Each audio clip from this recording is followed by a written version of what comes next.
नमस्कार विद्यार्थी आणि पालक मित्रांनो, पहा शनिवारी 10 फेब्रुवारी 2024ला एक अपडेट आली पहा आणि ही अपडेट एक विद्यार्थ्यांना मला सेंड केली. त्यानंतर बरेच विद्यार्थ्यांनी मला असा मेसेज केला, म्हणजे पॅरेंट्सचा खास करून कॉल आला की सर एक महाराष्ट्र स्टेटने एक निर्णय घेतला की उच्च शिक्षणासाठी मुलींना जे आहे ते जूनपासून कुठल्याही प्रकारची फीस भरायची गरज नाही आहे कॉलेजसाठी.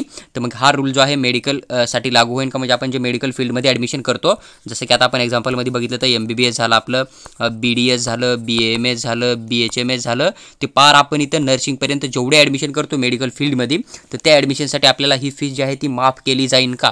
तर हे बघा, अगोदर तुम्ही ही जी अपडेट आहे का नीट व्यवस्थित होता, कारण तुम्ही ज्या ठिकाणी न्यूज बघताय किंवा तुम्हाला कोणी सांगताय, समजा काउन्सिलर लोक असतील किंवा तुम्हाला कुठून अपडेट भेटते किंवा न्यूजपेपर वाचताय, तर त्या बाबतीत तुम्ही पूर्ण अगोदर एकदम करेक्ट इन्फॉर्मेशन काढून घ्या. ह्यांनी काय मेन्शन केलं या ठिकाणी की उच्च शिक्षणासाठी विद्यार्थ्यांना जे आहे ते जूनपासून शैक्षणिक शुल्क माफ केलं जाणार आहे. आणि शैक्षणिक शुल्क जर बघितलं आपण तर ही जी आहे ती आपली ट्युशन फीस होते, हे लक्षात घ्या.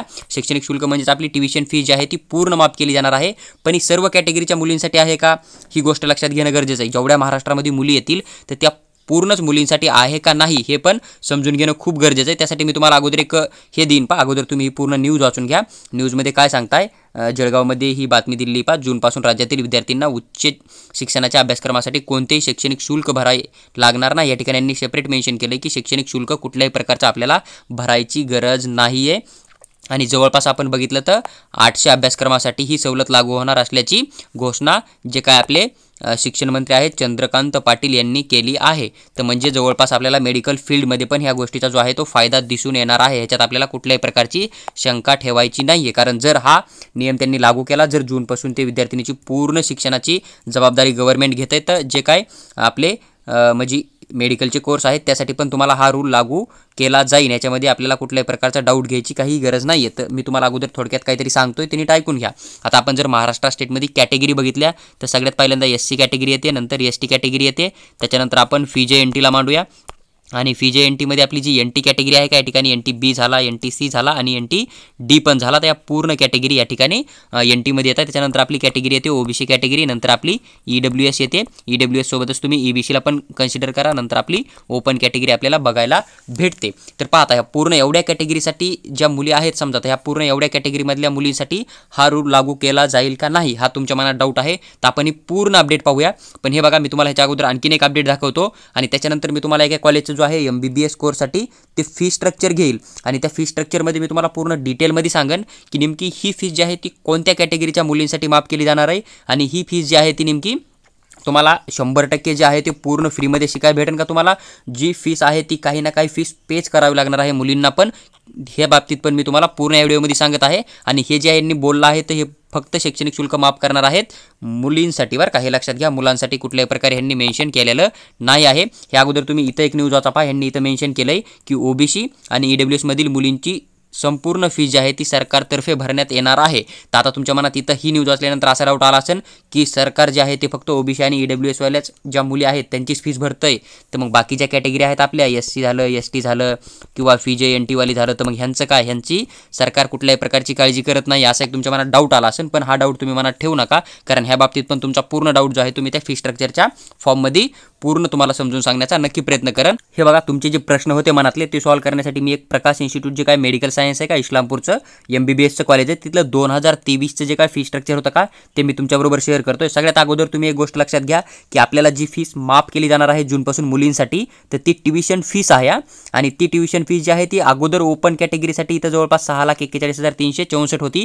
आणि आत्ता पण जे विद्यार्थी ओपन कॅटेगरीमध्ये येतात, ज्यांच्याकडे EWS किंवा EBC किंवा OBC मधून नॉन क्रिमिलियर नाही किंवा ज्यांचं इन्कम 8 लाखापेक्षा जास्त राहणार आहे, त्यांना ही ट्युशन फीस जी आहे ती पूर्णच भरणे, मग ती मुलगी असो किंवा मुलगा असो. पण जर समजा एखाद्या ओपन कॅटेगरीमध्ये मुलगी येते आणि तिने EBC किंवा EWS किंवा ती OBC कॅटेगरीमध्ये येते आणि तिचं इन्कम जर 8 लाखापेक्षा कमी असेल, तर तिची ही फीस जी आहे ती 100% गव्हर्नमेंट भरणार आहे, असं गव्हर्नमेंट आपल्याला बोललेलं आहे. तुम्ही न्यूज वाचली असेल.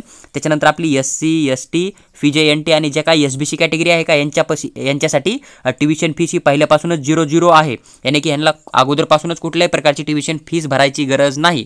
तर मग ज्या SC, ST, FJNT आणि SBC कॅटेगरीमधल्या मुली येत आहे का, तर त्यांची फीस गव्हर्नमेंटनं अगोदरपासूनच पूर्णपणे भरत आलेला आहे. त्यांना कुठल्याही प्रकारची फीस गव्हर्नमेंट मागत नव्हतं. तर तुमची फीस गव्हर्नमेंटनं अगोदरच माफ केलेली आहे. त्याच्यामुळं ही जरी फीस त्या न्यूजवाल्यानं जरी मेन्शन केलं असेल की ओबीसी आणि फक्त ईडब्ल्यूएसच्याच मुलींची फीस गव्हर्नमेंट भरणार आहे, तर तसा चुकीचा अर्थ तुम्ही काढू नका. कारण SC ST VJ NT आणि जे काय SBC कॅटेगरीत का त्यांची मुली प्लस मुलं बॉईज प्लस गर्ल जे आहेत का दोघांची फीस गव्हर्नमेंट अगोदरपासूनच भरतंय. त्याच्यामुळे तुम्हाला त्या गोष्टीचा जास्त विचार करायचा नाही आहे. फक्त ओबीसी आणि EWS ज्यांच्या की ओपन कॅटेगरीमधले विद्यार्थी होते, 8 लाखापेक्षा कमी उत्पन्न होतं, EWS EBC थ्रू अप्लाय करत होते, त्यांना 50% फीस भरावं लागत होती. ती 50% फीस गव्हर्नमेंट देत होतं, 50% तिच्या वडिलांना किंवा त्या मुलींना भरावं लागत होती. तर ती 50% फीस आता गव्हर्नमेंट माफ करत आहे. आणि हे जे जसं की इथं ओपन कॅटेगरीसाठी किती दिसत आहे तुम्हाला 6,41,364, ओबीसी कॅटेगरीला किती 3,20,682 आणि इथं EBCला 3,20,682 भरावं लागत होते. तर हे जे 3 लाख रुपये आहेत का तुमचे, तर हे आता गव्हर्नमेंट भरणार आहे. अगोदर फक्त अर्धी फीस 3,20,000 गव्हर्नमेंट भरत होतं, आता 3,20,000ला 3,20,000 गव्हर्नमेंट तुमचे परत भरणार आहे. म्हणजे तुमची 100% फीस या ठिकाणी माफ केली जाणार आहे. पण त्यानंतर जी तुमची समजा इथे डेव्हलपमेंट फीस मेन्शन केली, तर जी काय 64,136 रुपये आहे, तर ही ओपन कॅटेगरीच्या विद्यार्थ्यांना भरावी लागते. SC STच्या विद्यार्थ्यांना ही पूर्णपणे माफ असते. VJ NTच्या विद्यार्थ्यांना पण ही पूर्णपणे जेवढी आहे तेवढी भरावी लागते. ओबीसीच्या पण भरावी लागते. फक्त EWSच्या विद्यार्थ्यांना ही पण अर्धी होती, तर आता तुम्हाला ती अर्धी भरावीच लागणार आहे. SBCच्या विद्यार्थ्यांना पण पूर्ण भरावं लागत होती. आणि जे काय अदर कॅटेगरी आहेत समजा SC ST, तर यांनाही कुठल्याही प्रकारची फीस द्यावा लागत नव्हती. तर तुम्हाला असं आहे की फक्त ते ट्युशन फीस जी तुमची ही 3,20,000 पडत होती ना, तर ही ओबीसी कॅटेगरी आणि EBC कॅटेगरी किंवा EWS कॅटेगरीच्या मुलीची पूर्ण फीस गव्हर्नमेंट भरणार आहे, असं गव्हर्नमेंट तुम्हाला बोललेलं आहे. जे की आपण न्यूज वाचली त्या न्यूजनुसार असा याचा मिनिंग होतो. पण ही बाकी डेव्हलपमेंट फीस झाली, आपली लायब्ररी फीस झाली किंवा लायब्ररी डिपॉझिट झालं किंवा हे कॅश अँड मनी जे काय समजा इथं डिपॉझिट घेतं कॉलेज समजा आपल्याकडून, जे की आपल्याला नंतर रिफंड दिलं जातं, ते डिपॉझिट आपल्याला कॉलेज मागणारच आहे. आपण जर 2024-25 साठी ॲडमिशन करतोय, तर जे काय डिपॉझिट कॉलेजचे आहेत समजा इथं बी डिपॉझिट दिलं त्यांनी, काही इथं पण 40,000चं डिपॉझिट आहे समजा, जे की आपल्याला परत भेटणार आहे. इथं पण जवळपास 3 लाखाचं डिपॉझिट मानलेलं आहे यांनी, पण हे प्रत्येक कॅटेगरीसाठी भरावी लागते. त्याच्यामुळे ही फीस तुम्हाला पे करावीच लागत आहे. त्याच्यामुळे पॅरेंट्स किंवा जे विद्यार्थी आहेत किंवा ज्या मुली आहेत त्यांचा एक असा गैरसमज आहे की पूर्ण फीस माफ होणार आहे. तुम्हाला पूर्ण फीस 100% माफ नाही होणार. तुम्हाला हे जे काय शैक्षणिक शुल्क आहे याच्यामध्ये फक्त तुमची फीस गव्हर्नमेंट भरते. पण हे जे काय बाकीची फीस घेणार आहे कॉलेज, जसं की तुम्हाला डेव्हलपमेंट फीस आहे 64,000, तर ही तुम्हाला पूर्ण VJ NTचे जरी विद्यार्थी असतील, मुलं असो अगर मुली असो, त्यांना भरावं लागणार आहे. ओबीसी EWSच्या जरी मुली असतील समजा, तर त्यांना पण ही फीस पे करावीच लागणार आहे. ही गोष्ट तुम्ही लक्षात घ्या. त्यानंतर तुमच्याकडून जे काय वेगवेगळे डिपॉझिट घेतले जातील, तर हे डिपॉझिट पण जे आहे प्रत्येक मुलींना द्यावं लागणार आहेत. कारण ते प्रत्येक, जर तुम्ही SC ST मध्ये जरी येत आहे कॅटेगरीमध्ये, तरी तुम्हाला ती फीस त्या ठिकाणी भरणं आहे. ओके, हा मुद्दा लक्षात घ्या. फक्त तुम्हाला या ठिकाणी फायदा कशाचा होतोय की तुम्हाला ट्युशन फीसमध्ये अर्धी फीस द्यावं लागत होती, ती अर्धी फीस जी आहे ती आता तुम्हाला 0% फीस पे करणं आहे ओबीसी आणि EWSच्या मुलींसाठी. आणि हे फक्त त्यांनी मुलींसाठी बोललेलं आहे, ही गोष्ट लक्षात घ्या. हे बघा, मी जो ह्या व्हिडिओमध्ये तुम्हाला एक्सप्लेन करून सांगितलं यानुसार तुमचा हात डाऊट क्लिअर झाला असेल की तुम्हाला नेमकी कोणती फीस माफ केली जाणार आहे मुलींना, आणि तुम्हाला या ठिकाणी कोणती फीस भरावी लागणार आहे, आणि ही फीस जी आहे ती कोणत्या कॅटेगरीच्या मुलींना माफ केली जाणार आहे.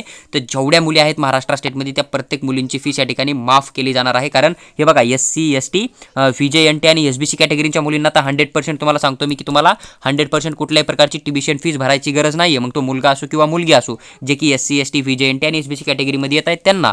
पण आता हा जो नवीन त्यांनी एक सांगितलं की आम्ही असं करू, तर हे ओबीसी आणि EWSसाठी जर लागू झाला रूल, तर तुम्हाला हे जे 3,20,000 भरणं होते ह्या कॉलेजमध्ये, तर ह्या कॉलेजमध्ये तुम्हाला 2024 मध्ये ते भरायची गरज नाही आहे. जर जूनपासून त्यांनी जे काय बोललंय ते जर शब्द त्यांनी पाळला आणि ते जर पूर्ण केला, तर ज्या मुली येतील ओबीसी कॅटेगरीमध्ये आणि EBC कॅटेगरीमध्ये, ज्या की ओपन कॅटेगरीमध्ये 8 लाखापेक्षा कमी इन्कम आहे आणि EBC किंवा EWS कोट्या थ्रू अप्लाय करताय, तर त्यांना कुठल्याही प्रकारची तर 3,20,682 रुपये किंवा ओबीसी कॅटेगरीच्या मुलींना 3,20,682 पे करायची गरज नाही. तुम्हाला ही फीस जी आहे ती या ठिकाणी 0 होऊन जाईल. पण जे बॉईज असतील तर त्यांना ओबीसी आणि EWS कोट्यामधून जरी अप्लाय केला असेल तरी त्यांना इथं 3,20,000 भरणं कंपल्सरी आहे. ही गोष्ट लक्षात घ्या.